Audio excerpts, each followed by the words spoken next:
Good morning and welcome to path of evolution. આપણે અધ્યાય 12ની એન્ડમાં બધી સમરી ઘણી બધી જોઈ, ખાસ તો શક્તિને સમજ્યા. એનું સમાપન કરતા છેલ્લે સારરૂપ કેટલીક સૂક્ષ્મ રહસ્યની વાતો આપણે જોઈએ તો મારો આ લોકમાં અવતાર આવ્યો, જન્મ્યો, હું જન્મ્યો કાયમ કે આગલા જન્મે મારું મૃત્યુ થયું હતું. અને આગલા જન્મે મારું મૃત્યુ થયું હતું એટલું નહીં, પણ મેં મૃત્યુ સમયે બેહોશીમાં હતો. મૃત્યુને જેમ છે તેમ જોયું નહોતું, મૃત્યુને અલગ થઈને જોયું નહોતું. જો મૃત્યુ મને એ સમયે સમજાઈ ગયું હોત તો કદાચ આ જન્મમાં લેવો ના પડત. આ રિયાલિટી છે, તમે માનો કે ના માનો. આપણે બધા જ બહુ હોશિયાર છીએ, એમાં ગુજરાતી, અને એમાં પછી આપણી અંદર વાણિયા અને સ્વામિનારાયણના સંસ્કાર બહુ જ મીઠા. અને શું કહેવાય, ગમે તે કોઈ વ્યક્તિ બોલી જાય, આપણે પાછા થોડુંક ઊંચું થાય પાછા ઠરી જઈએ. એટલે આજે સમાજમાં આપણું કામ કઢાઈ લેવાની જે આપણી સારી બાબત છે, એ વસ્તુ આપણા માટે બહુ જ ખરાબ બાબત છે, સ્પિરિચ્યુઆલિટી બાબતે. કેમ? કારણ કે આપણો જે સ્વભાવ છે, એ સ્વભાવ આપણે જે લઈને આવ્યા છીએ, કેમ આપણે આવ્યા છીએ, પહેલી વસ્તુ યાદ રાખો, આપણે વાસના છે આપણી અંદર. વાસણાના બધા પટારા લઈને આવેલા છીએ. અને એ પ્રમાણે આપણને સ્વભાવ આપ્યા છે, અને એ પ્રમાણે ભગવાન આપણને પરિસ્થિતિ આવે છે. આ વસ્તુ રિયાલિટી છે. ઇવોલ્યુશન ઉપર છું ત્યાં મારે, હું જે અંદરથી લઈને આવેલો છું ને, એને બહાર કાઢવાની છે. પણ બહાર કાઢવાની છે એનો અર્થ શું? આપણે ત્યાં શબ્દ છે અહંકાર. અહંકારને ટાળવાનો છે. પણ અહંકાર તો ઓળખ્યો ના તો ટાળશે શું સાહેબ? અહંકાર પહેલા ઓળખવો પડે. એક વસ્તુ યાદ રાખો, કોક તમને બે શબ્દ કહી જાય તો ચોટ વાગે છે ક્યાં? શરીર ઉપર તો ચોટ વાગતી નથી, બીજે ક્યાંય ચોટ દેખાતી નથી, તો ચોટ વાગે છે ક્યાં? આ જે ચોટ જ્યાં વાગે છે ને એનું નામ અહંકાર.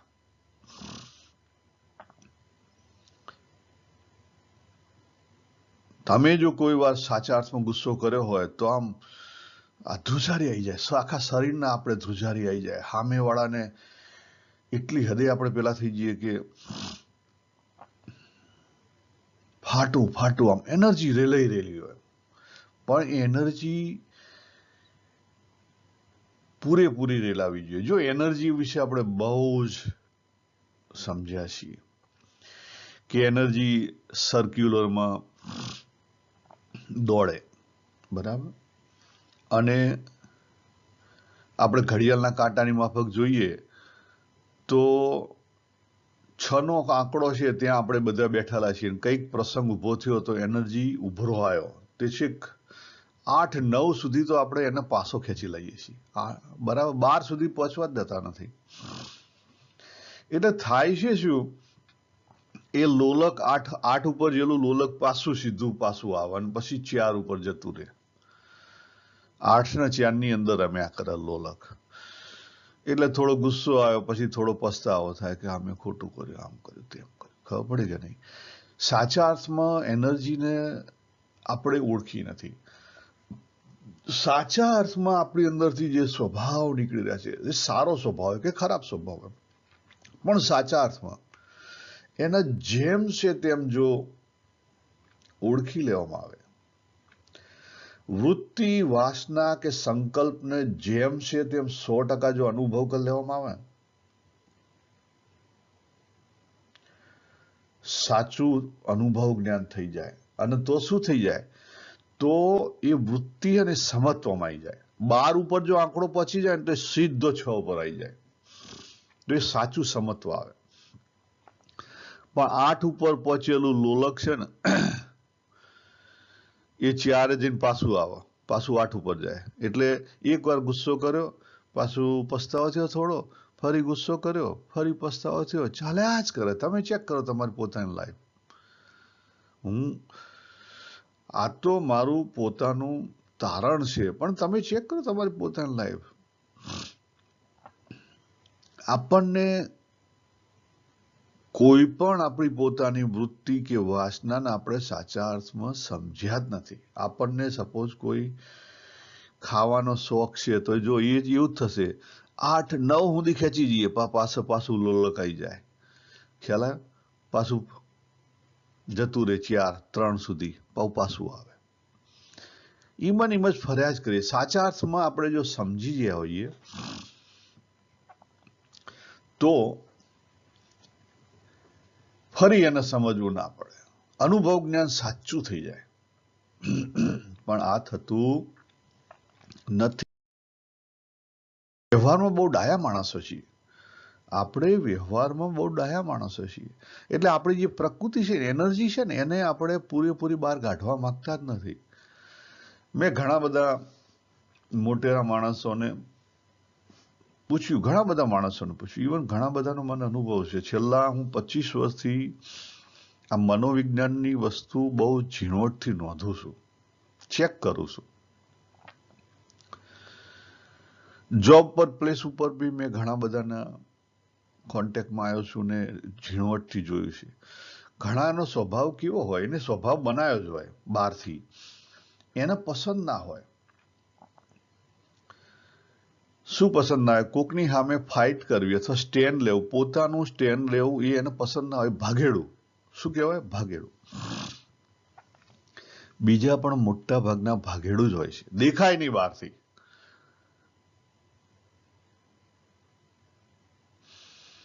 કોકે કંઈક કીધું હોય અને અંદરથી એની એનર્જી ઉભરો મારતી હોય, પણ એ એનર્જીને દબાઈ દે. આપણું જીવન શું, જો તમે જાતે ચેક કરજો. આપણે કોન્શિયસ અને સબકોન્શિયસમાં અડધા વેચાઈ ગયેલા છીએ, અને એમાં પાછા અડધા છીએ. એક બાજુ કોન્શિયસમાં આપણું 10% છે, 90% સબકોન્શિયસ છે. પણ કોન્શિયસની જે બિલીફ છે એ સબકોન્શિયસની બિલીફ નથી. દાખલા તરીકે કોન્શિયસમાં આપણને એવું છે કે ગુસ્સો કરવો એ ખરાબ બાબત છે, પણ સબકોન્શિયસ એવું માને છે કે ગુસ્સો કરવો જોઈએ, એટલા માટે તો ગુસ્સો જતો નથી. ત્રીજી વસ્તુ કઈ છે? જ્યારે કોન્શિયસ કંટ્રોલમાં ના હોય ત્યારે સબકોન્શિયસ ઓલવેઝ આવી જાય. સપોઝ સબકોન્શિયસે ગુસ્સો કર્યો, પણ પાછું કોન્શિયસ જ્યારે વેકઅપ થઈ જાય એટલે તરત જ એને પાછું વાળ લે. તમને ખ્યાલ આવે? આપણે અંદરથી ડિવાઈડ થઈ ગયેલા, વેચાઈ ગયેલા છીએ. શ્રીજી મહારાજે બહુ સરસ એક્ઝામ્પલ આપ્યો છે, પ્રથમના 25માં વાંચી લેજો, કે 20 કોષના પ્રવાહની માફક આપણી વાસનાઓ વેચાઈ ગયેલી છે અને આપણા બળ વેચાઈ ગયેલું છે. આપણે પોતે જ વેચાઈ ગયેલા છીએ, પછી આપણી પાસે એનર્જી ક્યાંથી આવે? એટલે હું ઘણા મોટેરાને પૂછું ને કે તમને કોઈ વિચાર આવે, એટલે શું કે ના, અમને કોઈ વિચાર, અમે તો બહુ શાંત નથી. અંદર આખા જે લેયર છે ને, સાયન્સ અત્યારે મનોવિજ્ઞાન કહે છે કે આપણી અંદર લગભગ એવરી ટાઈમ 20 લેયર તો ચાલતા જ હોય છે. વાસનાના 20 લેયર ચાલતા હોય છે. અને બહારથી આપણે કહીએ ના, અમે તો બહુ શાંત. પણ શાંત કેમ છે? કારણ કે પટારો ખોલ્યો જ નથી. જો બીજી વસ્તુ કહીએ કે દાખલા તરીકે કોઈ વ્યક્તિ સાધુ થયો, સાધુ થાય એ લોકો શું કરે? ઉપવાસ કરે, બહુ જ બધી વસ્તુઓ કંટ્રોલમાં કરે. ખ્યાલ આવે? કેમ કરે? કારણ કે શરીરની શક્તિ વધે નહીં. પણ શરીરની શક્તિ વધે તો શું પ્રોબ્લેમ થાય? શરીરની શક્તિ વધે તો બધો પ્રોબ્લેમ થાય. તો પછી ગુસ્સો એ બહાર આવે, ને સેક્સની ઈચ્છાઓ થાય તો એ પણ બહાર આવે, બધું બહાર આવવા માંડે. એટલા માટે એને કંટ્રોલ કરવા માટે એ પેલું કરે. વસ્તુ શું કરવાની છે? એ શું થયું? ત્યાગ થયો. અને આ બાજુ આપણે જે ડાઈ પ્રજા બની અને જે મીઠું રાખી અને જે સમાજમાં ભળતું ભળતું રાખી અને પછી એમ ને એમ જે પોટલા આપણને આપ્યા હતા છોડવા માટે આ લોકની અંદર, એ પોટલાય છોડ્યા નથી, બીજા 2-4 પોટલા વધારાના બાંધી અને પછી જઈએ છીએ અહીંથી. આ આપણી પરિસ્થિતિ છે. તમે માનો કે ના માનો, ચેક કરો. શક્તિ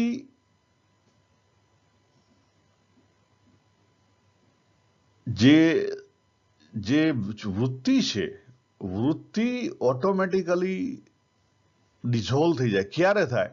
એ પૂરેપૂરી એક્સપ્લોડ, પૂરેપૂરી ફૂટે તો સુસૂર્ય થાય, એમાં કંઈ વળે નહીં, એ ફરી પાછી ઊભું થાય. આપણે ત્યાં ગુણાતીતાનંદ સ્વામી અને શ્રીજી મહારાજ ખાસ કહેતા, એક્ઝામ્પલ આપતા કે પેલા જૂના જમાનામાં ખેતરમાં બોરડી ખરી ને, બોરડીના ઠૂંઠા રહી ગયા હતા, ફરી ફરી ઉગે. થોડુંક વરસાદ ને એવું આવે ને એટલે ફરી ફરી ઉગે. જો નિષ્કુળાનંદ સ્વામીનું તો એક ભજન એવું છે, ઘન વર્ષે મેઘ વર્ષે ઘન પાંગરે, વન પાંગરે નહીં, ઘન વર્ષે વન પાંગરે. ઘન એટલે પાણી, પાણી વર્ષે અને પછી વન પાંગરે. ઉનાળામાં બધું સુકાઈ ગયેલું દેખાય, કારણ કે આપણે એને સુકાઈ ગયેલું રાખીએ છીએ. આપણે હોશિયાર થઈ ગયેલા છીએ, પણ અંદર તો બધું પડ્યું છે. અમારે અહીંયા બહાર લીમડો વાયેલો અને એને જમીન પાણી સારું મળ્યું, તો એ લીમડાએ પછી એના બધા મૂળ છે ને 2-2 ફૂટના 4-4 ફૂટ દૂર દૂર કાઢ્યા અને ત્યાંથી ફરી પાછો લીમડો ઉભો થાય. હવે એને ગમે એટલી વાર કાપી નાખો, પેલી બાજુથી એને પાણી મળે એટલે આ બાજુ ઊંચો આવે, એટલે એને મૂળમાંથી કાઢવું પડે. મૂળમાંથી જાય કેવી રીતે? આજનું મારું જે કહેવાનો હેતુ છે ને, આપણે વાસના મૂળમાંથી જાય કેવી રીતે, એને આખી ઉભરો આવવા દો તો ઉકેલ આવે. જો આ બધા એક્ઝામ્પલ હું આપું છું, પણ એક્ઝામ્પલો થોડા ઘણા અંશે ખાલી એક્ઝામ્પલ છે એમ સમજવાના, કારણ કે થોડા ઘણા અંશે અધૂરા છે. દાખલા તરીકે પાણી છે, 100 ડિગ્રીએ જ ઓગળે અને 4 ડિગ્રીએ જ બરફ થાય. લગભગ આવો કંઈક રૂલ્સ છે, બરાબર? એટલે જ્યાં સુધી 100 ડિગ્રીએ ના પહોંચે ત્યાં સુધી એ ઉકળીને વરાળ ના થાય, અને જ્યાં સુધી 4 ડિગ્રીએ ના પહોંચે ત્યાં સુધી એનું ઘનીભવન એટલે બરફ ના થાય. કે -4 કે 4, આઈ નોટ શ્યોર, બરાબર? કહેવાનો અર્થ શું છે કે જ્યાં સુધી આપણી અંદર એલી જે વાસના છે ને 100 ડિગ્રી ના પહોંચે ને ત્યાં સુધી એની વરાળ ના થાય, વરાળ થઈને ઉપર ઉડી ના જાય.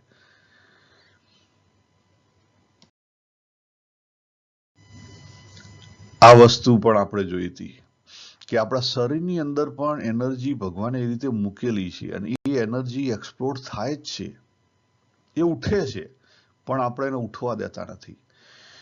જો ઓફિસમાં ઘણી વાર આપણે બોલી જવું હોય કોકને કંઈક, પણ આપણે કેવા થઈ જઈએ, કોન્શિયસ થઈ જઈએ, ના અહીં ના બોલાય. કોઈક જગ્યાએ આપણે બધા મિત્રો ભેગા થયા હોય એ વખતે પણ આપણા અંદરથી ઉભરો આવે, પણ આપણે દબાઈ દઈએ. મંદિરે જ્યાં હોઈએ તોય આપણા અમુક રૂલ્સ અને રેગ્યુલેશન હોય, બહુ કોન્શિયસ રહીએ. એટલે આપણે કોન્શિયસ માઇન્ડમાં કેવા છીએ, ડિવાઈડ થયેલા છીએ.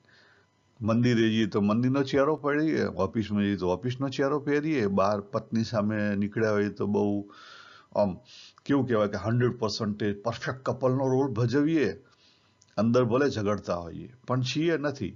અને સબકોન્શિયસને બધી ખબર હે, સબકોન્શિયસને બધી ખબર હે કે ભાઈ તું 10 ચહેરા લઈને ફરે છે બહાર. એટલે જ્યાં સુધી આપણે જાતે સરળતા, સહજતા, નિર્દોષતામાં આપણે જાતે ના આવીએ, પણ આવવા માટે શું જોઈએ? સમગ્ર બનવું પડે. આપણું જે વેચાયેલા છીએ એ જો એક થાય તો સરળતા, સહજતા, નિર્દોષતા આવે, બાકી કદાપી આવે નહીં. બહારથી લાગે, બહારથી બધું લાગશે, પણ અંદરથી આનંદ નથી. અંદરથી ખબર, ઘણી વાર તો કેવું હોય કે પેલું બારે આખું કમ્પ્લીટલી એનર્જી બહાર એક્સપોર્ટ ના થઈ હોય એટલે કેવું થાય,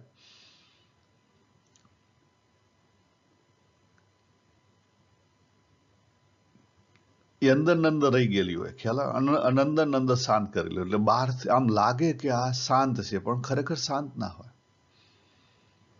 લાગે ખરી. આપણો મનનો સ્વભાવ છે, જો મન એવું બધું કરી શકે છે, એ ભાઈ તમને બીજો જન્મ લેવડાવે. એટલે આપણી વાસનાઓ છે, આપણી પાસે જીવન અને મૃત્યુ છે. જન્મ વખતે આપણે એટલી કેપેસિટી નહોતી કે આપણે ઓળખી શકીએ. પણ હું તમને ગેરંટી આપું કે જીવન જીવતી વખતે જે કોઈ તમારી અંદર જે કોઈ વૃત્તિ છે, વાસના છે, જો બધા શાસ્ત્રોનો સાર એક જ છે, નિર્વાસનિક થવું. જે કોઈ વાસના છે એને જો જેમ છે તેમ ઉપર આવવા દઈ અને સાચા અર્થમાં આખી 100% ઉપર આવવા દો ને, એ ઉભરો, એ એનર્જી જો 100% ઉપર આવી જાય ને તો એ સમત્વમાં આવી જાય, તો એ ઓળખાઈ જાય, એનો અનુભવ થઈ જાય. એકવાર અનુભવ થઈ ગયો એનો સાચો જેમ છે તેમ. આપણે ક્રોધ કરીએ છીએ તો ક્રોધનો અનુભવ જેમ છે તેમ સાચો નહીં થતો. જો જેમ છે સાચો આપણે એને ઓળખી લઈએ એકવાર થર્ડ પાર્ટી બનીને, તો પછી કદી ક્રોધ થાય. અત્યારે મારા યંગ ઘણા બધા કલીગ છે, વર્ક કલીગ, એ લોકોની સાથે અમારે વાતચીત તો બધું થતું હોય. તો અત્યારનું યંગ જનરેશન છે, જો કોઈની સાથે એટલો સ્ટેન્ડ પોઈન્ટ નહીં લે. એ લોકો સમજી લે છે કે હવે છે, લેટ ગો, કે પોતાનો સ્ટેન્ડ પોઈન્ટ નહીં લે. જો દરેક જગ્યાએ આટલું બધું સમાજમાં ખરાબ થઈ રહ્યું છે, પોલિટિશિયનો આટલું બધું કરી રહ્યા છે, મીડિયાવાળા આટલું બધું ખોટું કરી રહ્યા, છતાં યંગ બ્લડ છે એનું લોહી ઉકળતું નથી. વિચાર તો કરો કેમ. મારા જોબ પ્લેસ ઉપરમાં રોજ સવારે અડધો કલાક આ જ ગપ્પા મારીએ અમે. પરંતુ કેમ? કારણ કે એ લોકોની વિચારસરણી કેવી છે, ભાગી જવાની. સ્ટેન્ડ ના લે લોકો, સ્ટેન્ડ લેવા તૈયાર જ નથી. આપણે એમ કહીએ કે કેવો સ્વભાવ, તો પોલિટિશિયન જેવો ગુડી બ્રાન્ડ થઈને વર્તે. કેવું કહેવાય? ગુડી બ્રાન્ડ થઈને વર્તે. ભગવાન ભગવદ્ ગીતામાં કહે છે કે આ વસ્તુ ખોટી છે. પહેલા અધ્યાયથી જ ભગવાને આ વસ્તુ સ્વીકારી નથી. જો અર્જુનજી ભાગવા માંગ્યા હતા, ગુડી બ્રાન્ડ થવા માંગ્યા હતા, ના ભગવાન મારે લડાઈ નથી કરવી, આમ નથી કરવી, લડાઈના મેદાનમાં આવીને પછી કે ના મારે હવા મારો સ્ટેન્ડ પોઈન્ટ નથી લેવો. ભગવાને એને ત્યાંથી જવા ના દીધા. કેમ ના જવા દીધા? કારણ કે એ સ્ટેન્ડ પોઈન્ટ ના લે તો એની જે શક્તિ છે, અત્યાર સુધી એને જે લડાઈ કરી હતી ને, એ બધી શક્તિ કેવી વાપરી હતી? એને અધૂરી વાપરી હતી. કારણ કે સામે નબળો માણસ હોય તો શક્તિ તમારી અધૂરી જ વપરાય. એ હરખા હોય તો શક્તિ બહાર આવે.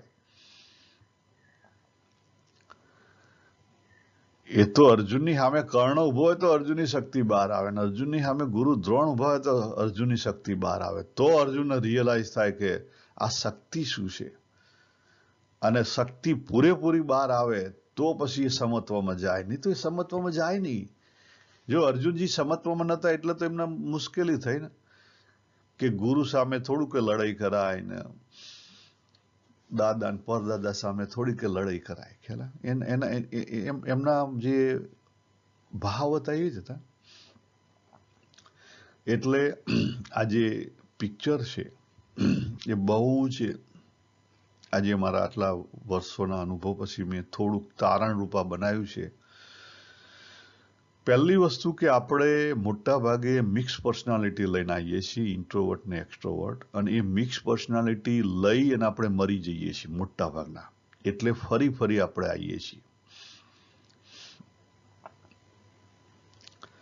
પછી મેં ઇન્ટ્રોવર્ટ અને એક્સ્ટ્રોવર્ટમાં બે ભાગ કર્યા છે, એ બી અને સીડી. જો તમે ABCD થી બહાર નીકળો તો તમે એક્સની અંદર જઈ શકો, તો તમને સાચું જ્ઞાન થાય. તો તમે જે મેં વાત કરી ને કે જે તમારી અંદર રહેલી વૃત્તિ વાસના છે ને, લોભ, મોહ, મદ, મત્સર, ઈર્ષા, સેક્સ, રસના, ભય, પ્રેમ, બધી જ વસ્તુ, સારું ને ખરાબ બધી વસ્તુ, તો સમત્વમાં આવે, બાકી સમત્વમાં આવે નહીં. સાચી રીતે લોભને અલગ થઈને સમજ્યા ના હોય, એ ટેસ્ટ ના કર્યો હોય તો એ સમત્વમાં ના આવે. સાચી રીતે મોહને તમે એનર્જીને બહાર ના લઈ કાઢ્યા હોય તો તમે એ સમત્વમાં ના આવે. સાચી રીતે કામ શક્તિ છે એને સમજ્યા ના હોય તે સમત્વમાં ના આવે. પછી સમજાય એ ભોગમાં જાય. બરાબર, આપણે બધા કામ શક્તિને ભોગમાં વાપરીએ છીએ અને જે સાધુ થઈ જાય કામ શક્તિને સમ વાપરે છે, ત્યાગમાં વાપરે છે. બે જણા ખોટા છીએ. રસના, બધાને લગભગ રસના તો હેરાન કરતી હશે થોડી ઘણી, પણ એ પણ એવું જ છે, અધૂરું અધૂરું. ઓહો ખાવું છે પણ ડોક્ટરે ના પાડી છે, પાછળ કોઈક બી હોય કે ના ના નહીં ખવાય, પેલું નહીં ખવાય.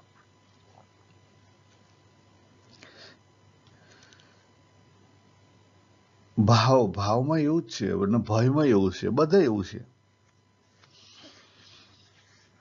હવે જે રજોગુણ છે ને એથી ડી ની અંદર દોડે છે, બધાની અંદર રજોગુણ દોડે છે, સમજી લો. અને રજોગુણના બે પાંખડા છે. કળિકમાં એ જે રજોગુણની શક્તિ છે ને એ સત તરફ જાય છે, ઘણી જગ્યાએ એ તમ તરફ જાય છે. સારું ખરાબ, સારું ખરાબ, સારું ખરાબ કરતી કરતી જાય. શક્તિનો બીજો એક મોટો નિયમ છે. અત્યારે હાલ હું સવારે ઉઠ્યો, આખો દિવસ કામ કરીશ તો મને રાત્રે ઊંઘ આવશે. ઊંઘ લાવવા માટે, વિશ્રામ લાવવા માટે મારે શ્રમ કરવો પડે, પણ શ્રમ કરું તો વિશ્રામ ઓટોમેટિકલી આવે. શ્રમ કરું તો વિશ્રામ ઓટોમેટિકલી આવે. આ વસ્તુ ભૂલી જઈએ છીએ. આપણું લોલક 8 ઉપર જાય તો ઓટોમેટિકલી 4 ઉપર જાય. એ ઓટો છે. એનર્જીનો આ મોટો સિદ્ધાંત છે, ઓટો અન થાય. એટલે તમે સત તરફ, સારી તરફ જ્યાં હોય ને એટલે તમારી જે તમ તરફની જે એનર્જી છે ને એ અંદર સંઘરાયેલી પડી હોય. આને કોઈ જોતું નહીં. દાખલા તરીકે મારા ફાધર સાથે મારી સત તરફની એનર્જી ઘણી બધી વધારે હોય, પ્રેમના પ્રસંગો હોય, સારા સારા પ્રસંગો હોય, મિલનના પ્રસંગો હોય, તો મારા ફાધર ધામમાં જાય એટલે એમને યાદ કરીને જો હું વિરહની એનર્જી છે જે મેં ભેગી કરી રાખેલી છે એનર્જી રિલીઝ ના કરું તો મારા ફાધર સાથે હું જે એનર્જી છે એનર્જીની બાબતમાં સરળતામાં આવું નહીં. આ સિદ્ધાંત છે. મારા ફાધરના વ્યવહાર જે મેં કરે આખી જિંદગી એની સાથે જો મારે સહજતામાં આવવું હોય તો મારે જે મેં સંગ્રહી રાખેલી વિરહની, મારા ફાધર નથી એનો જે વિરહ છે એ એનર્જીમાં રિલીઝ કરી દેવી પડે. આપણે મોટા ભાગે નથી કરતા જો, અને કરીએ છીએ તો ખોટી રીતે કરીએ છીએ. તો તમે સરળતામાં આવી જાઓ, બાકી ના આવો. આપણે શું કરીએ? બાપાનો ફોટો કરીએ ને પછી ઘેર લઈ જઈએ ને ટીંગાડીએ, પછી ઉપર પેલો શનિ માળા કંઈક અલગ, તુલસીની માળા કેવી કોઈ જે ધામમાં ગયેલું હોય એની ઉપર એવી માળા કરાવે ને એવો ફૂલહાર લગાવેલો હોય, પછી એમની વર્ષી આવે એ વખતે એમને ખાસ યાદ કરીએ, ભજન કરીએ. એ બધું ઠીક છે, તમે વ્યવહારની દ્રષ્ટિથી લોકના દેખાદેખીથી કરતા હોય તો કરો, એનો વાંધો નથી. પણ સાચા અર્થમાં શું કરવાનું છે? જે કોઈ આપણી અંદર વિરહ રહેલો છે એને પૂરેપૂરો કાઢી નાખો. આપણને પૂરું કંઈ કરતા આવડતું નથી, આપણે અધૂરિયા છીએ. આપણે અધૂરિયા છીએ. યસ,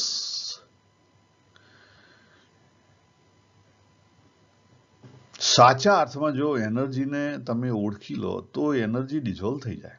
સાચા અર્થમાં આખી ડિઝોલ્વ થઈ જાય. પણ આપણે શું કરીએ? લોલક 8 સુધી જાય પછી પાછું લોલક 4 ઉપર આવી જાય, એટલે 8 અને 4 ની અંદર વચ્ચે ઘુમ્યા જ કરીએ છીએ. ગુડી ગુડી બ્રાન્ડ થઈ આખી જિંદગી આયા એવા ને એવા, ઉપરથી થોડીક વધારે વાસનાઓ લઈને જઈએ છીએ. આ લોલકવાળી વસ્તુ યાદ રાખજો. વૃત્તિ વાસના છે. ચિત્ત વૃત્તિ નિરોધ, આપણે પતંજલિનું જે સૂત્ર છે એ શું છે? આ જ છે. આપણું ચિત્તની અંદર જે વૃત્તિ રહેલી છે એ વૃત્તિ નો નિરોધ એટલે આપણે દબાવવાની નથી, એને આખી બહાર કાઢવાનો છે. બહાર કાઢો એટલે ઓટોમેટિકલી એ સમત્વમાં આવે. હવે એથી આગળ કહું તમને, જે એબીસીડી પર્સનાલિટી છે ને આપણી, એબીસીડી પર્સનાલિટીના 3 ભાગમાં ડિવાઈડ કરી શકાય. આપણે જે વાત કરીએ છીએ ને, વૃત્તિના અનેક ભાગ છે. સ્પંદન થાય, પછી થોટ આવે, બરાબર? થોટ પછી ઇમોશન્સ આવે, પછી એટીટ્યુડ, ઇનર એટીટ્યુડ આવે, પછી ડિસિઝન લેવાય, ડિસિઝનનો ડી, અને પછી એક્શનનો એ આવે ફરી. અને વારંવાર એ વસ્તુ થાય ને તો એમમાં જાય, એમ કહેતા મેમરી જાય. અને મેમરી એ ચિત્તમાં સંગ્રહાય. સંગ્રહાય ચિત્તમાં, અને દેહ ઇન્દ્રિયો રૂપે, આદત રૂપે બહાર નીકળે, આપણા સ્વભાવ રૂપે બહાર નીકળે.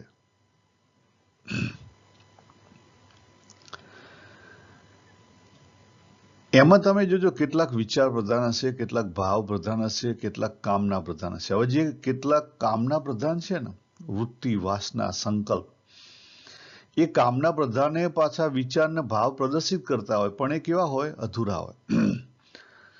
ભાવ પ્રધાન હોય ને એને કે વિચારને કામનાઓ થોડી ઘણી હોય, પણ એનું મેઇન અંગ ભાવનું હોય.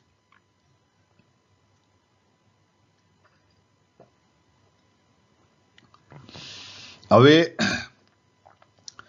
તમારે જો સમત્વમાં જવું હોય, સરળતા સહજતામાં જવું હોય, તો જે વિચાર પ્રધાન છે એને સાક્ષી ભાવની પ્રેક્ટિસ કરવી પડે. એને બુદ્ધિને આગળ રાખીને સાક્ષી ભાવ રાખવો પડે. તમે કહેશો કે વિચાર પ્રધાન વ્યક્તિ કેવા હોય? તો જે કોઈ સાયન્ટિસ્ટ હોય, લગભગ જો એ ગાંડા હોય, બરાબર? એને પૈસા ના બનાવવા હોય, એને એવી કોઈ વાસના ના હોય કે કંઈક એના કામને ધૂનમાં મસ્તીમાં મસ્ત હોય. કદાચ કોઈ સારો ચિત્રકાર હોય તો પણ એને વિચાર પ્રધાન કહી શકાય, કારણ કે ચિત્ર એને બનાવવું છે, એ ચિત્ર બનાવી રહ્યો છે.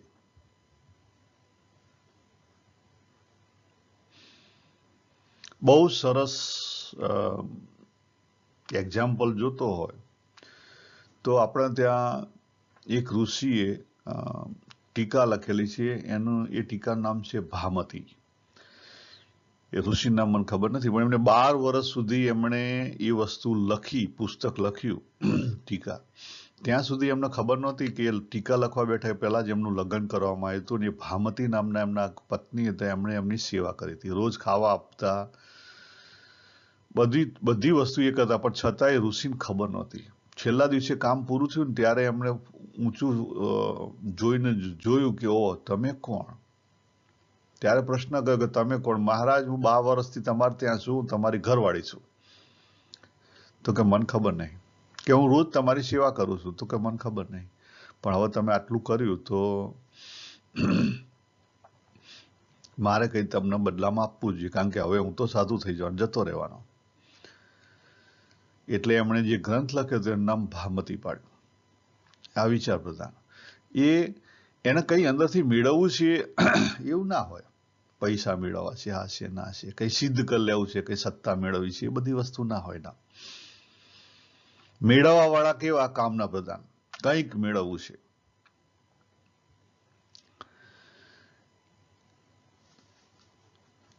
એટલે એને બુદ્ધિને આગળ રાખીને સાક્ષી ભાવ રાખે. એ જે 12 વર્ષ કામ કરતા હતા એ દરમિયાન જો એમણે વચ્ચે કેટલી વાર સાક્ષી ભાવ રાખી અને જે બુક છે અને પોતે એની જાતને અલગ કરી હોત તો એમના પત્નીની એમને ખબર પડી હોત, આજુબાજુની એમને ખબર પડી હોત, તો એમાંથી ઉપર જવાય.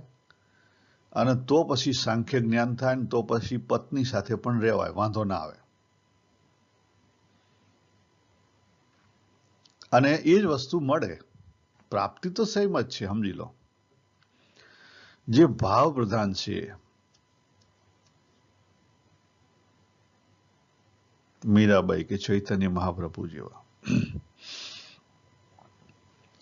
એ લોકોને કઈ વાસનાઓ નથી કે મીરા પગ ઘૂંઘરું બાંધ નાચી, અથવા એને કોઈ ભાવ પ્રદર્શિત કર્યા તો એના ભાવની અંદર જ એની એનર્જી વહી રહી છે. ખ્યાલ આવ, ભાવની અંદર જ એની એનર્જી વહી રહી છે. That's more than enough. Energy તો વહેવાની. દાખલા તરીકે હું છું તો મારી અંદર એનર્જી વહેવાની જ. એને ક્યાં મારે ડાયવર્ટ કરવી એ મારે મારા સાચા અર્થમાં મારો જેવો સ્વભાવ હોય એવો ઓળખીને જો હું ડાયવર્ટ કરું તો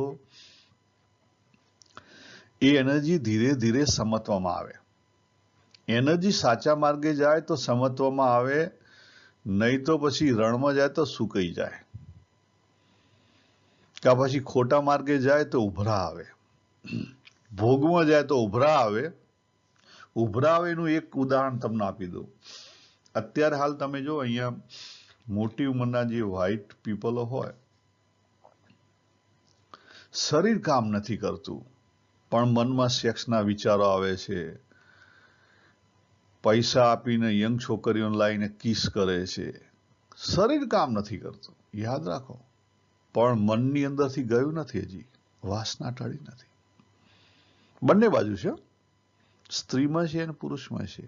યુરોપિયન સ્ત્રીઓ જો અત્યારે પ્રોબ્લેમ એ જ છે, બંને પક્ષે છે. કેમ છે? સાચા અર્થમાં સમજ્યા નથી. એટલે આપણી એનર્જી છે એને તમે દેહની એનર્જી અને માઇન્ડની એનર્જી એને સાચા અર્થમાં સમજી અને એને તમે બેલેન્સમાં લઈ લો તો ઉકેલ આવે. હવે અમારે એક ભાઈને 12 વર્ષની સજા થઈ. સજા કેમ થઈ એનું પાછળનું તમને કારણ કહું. શુક્રવારે એમણે સિટીમાંથી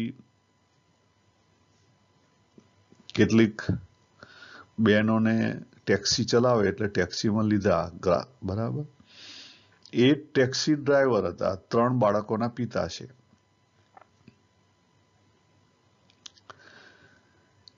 જે પેસેન્જર હતા એ તો પીધેલી હાલતમાં હતા, અડધી પીધેલી હાલતમાં, હોશમાં નહોતા, બેહોશમાં હતા. ડ્રાઈવર હોશમાં તો પેલા બધા બેહોશમાં હતા, પણ ડ્રાઈવરનો હોશ ધીરે ધીરે જવા માંડ્યો, કારણ કે પેલા બેહોશ વાળા છે એ બેહોશીમાં એમની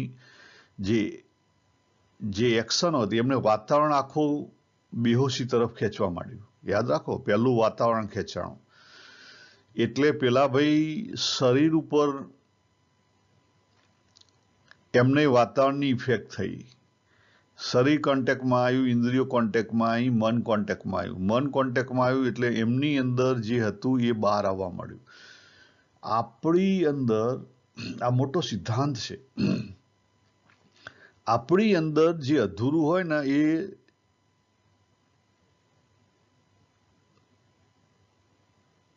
સમય સંજોગો એવા મળે તો એ બહાર આવ્યા વગર રહે નહીં. તમે દુઃખી છો તો સમજી લો કે અંદર તમારું અંદર દુઃખ છે. બહારનું દુઃખ તમને પકડે છે તો સમજી લો કે તમે અંદર દુઃખી છો. તમે સુખી છો તો બહારનું સુખ તમને પકડે છે, તમે અંદરથી સુખી છો તો બરાબર છે. અંદરથી તમે પૂર્ણ હો તો બહારની અપૂર્ણતા તમને અડી ના શકે કદાપી. આ સિદ્ધાંત છે. એટલે આ જે ટેક્સી વાળા ભાઈ છે, જો અંદરથી પૂર્ણ હોય તો બહારની અપૂર્ણતા એમને અડી ના શકે.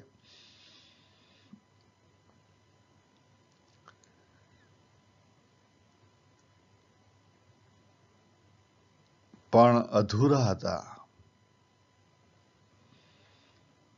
એટલે અંદરનું જે અપૂર્ણતા હતી એ ઊભી થઈ કે લાય હું પૂર્ણતા તરફ જઉં. અને પછી નહીં થવાનું બધું થયું ને પછી કેસ થયો અને પુરવાર થયો અને 12 વર્ષની સજા થઈ. ખ્યાલ તમને? એટલે આ જે ભાવ આવે છે, પણ ભાવ અધૂરો હોય તો ગયા. ભાવ પૂર્ણ છે, મીરા જેવો, ચૈતન્ય જેવો, તો તમારી એનર્જી સાચા અર્થમાં વહી રહી છે. આજે મેં તમને 3 મોટા સિદ્ધાંતો કીધા. પહેલો સિદ્ધાંત કે વાસના છે પૂરેપૂરી જો બહાર ના નીકળે તો એ ચાલુ રહેવાની. ભલે કદાચ તમે એની ઉપર બરફની પાટ મૂકી દો, પણ એ અંદર બીજ રૂપે ચાલુ રહેવાની અને તમારે આગલા જન્મે એને ભોગવવી પડશે. બીજી વસ્તુ, અંદર અપૂર્ણતા છે તો બહાર અપૂર્ણતા આયા વગર રહેશે નહીં. બહારની વસ્તુ એને પકડશે અને અપૂર્ણતા આવશે આવશે ને આવશે. અંદર જે ભરેલું છે એ વસ્તુ બહાર ખેંચશે.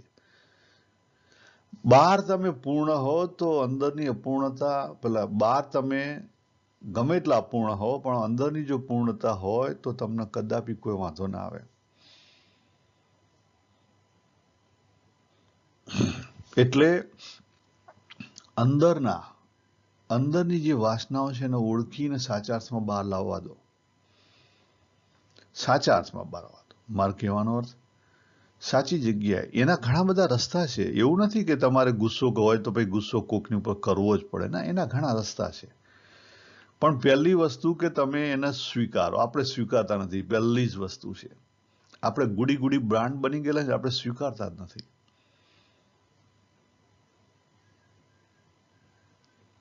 આપણને ગુસ્સો આવતો તો કદી સ્વીકારીએ નહીં કે મને ગુસ્સો આવે છે. ગુસ્સો આવ્યા પછી ગુસ્સો ક્યાંથી આવે છે એની એનાલિસિસ કદાપી કરતા નથી. એનાલિસિસ કર્યા પછી એને કેવી રીતે કાઢવો એના માટે કોઈ પ્રયત્ન નથી કરતા.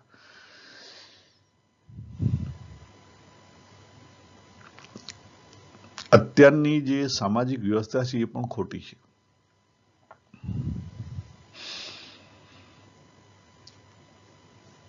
કોઈકે ખોટું કર્યું તો એ લોકો શું કે બેહોશીમાં માણસે આ ખોટું કર્મ કર્યું માટે એને સજા ના થાય. તો જ્યાં સુધી એ વસ્તુ જે થઈ છે, એને જે કરી છે,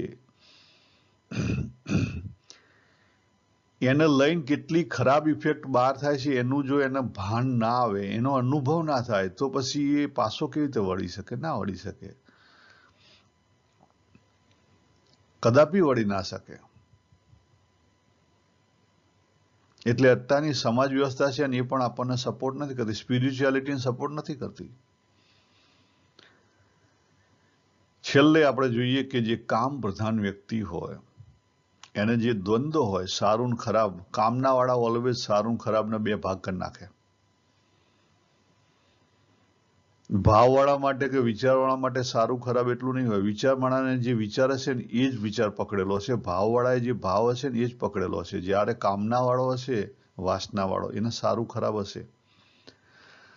જ્યારે સારું ખરાબ છે ત્યારે તમારે સબબુદ્ધિને આગળ લાવવી પડે અને તો પછી દેહ, ઇન્દ્રિયો અને ચિત્ત એમાં કંઈક કામ થાય ને તો પછી યોગાસન કામ કરે. ગીતાનો અધ્યાય 6. ગીતાનો અધ્યાય 6. વિચાર પ્રધાન માટે ગીતાનો અધ્યાય 2.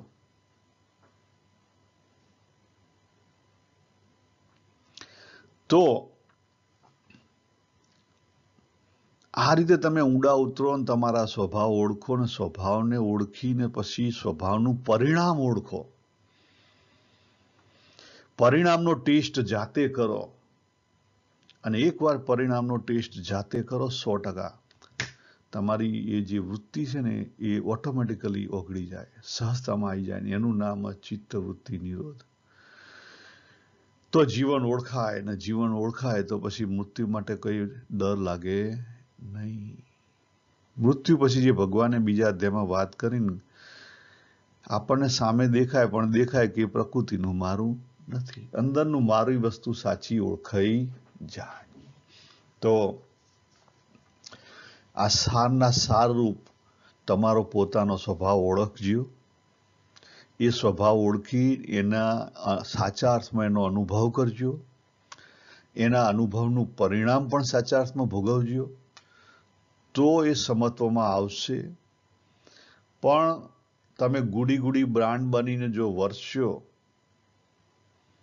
તો પછી જેવા સ્વભાવો લઈને આવ્યા છો એવા દબાયેલા સ્વભાવ લઈને પાછા જશો. તમારે બીજા જન્મો લેવા પડશે. કોઈ તમને એમાંથી રોકી નહીં શકે. ભગવાને આપણને મોકલ્યા છે આપણા પાથ ઓફ ઇવોલ્યુશન ઉપર આપણે આપણા ગુણ અને ધર્મ, ગુણ કહેતા સ્વભાવ અને કર્મ, કર્મ કહેતા આપણો બહારનો વ્યવહાર, એની અંદર એને બહાર લાવીએ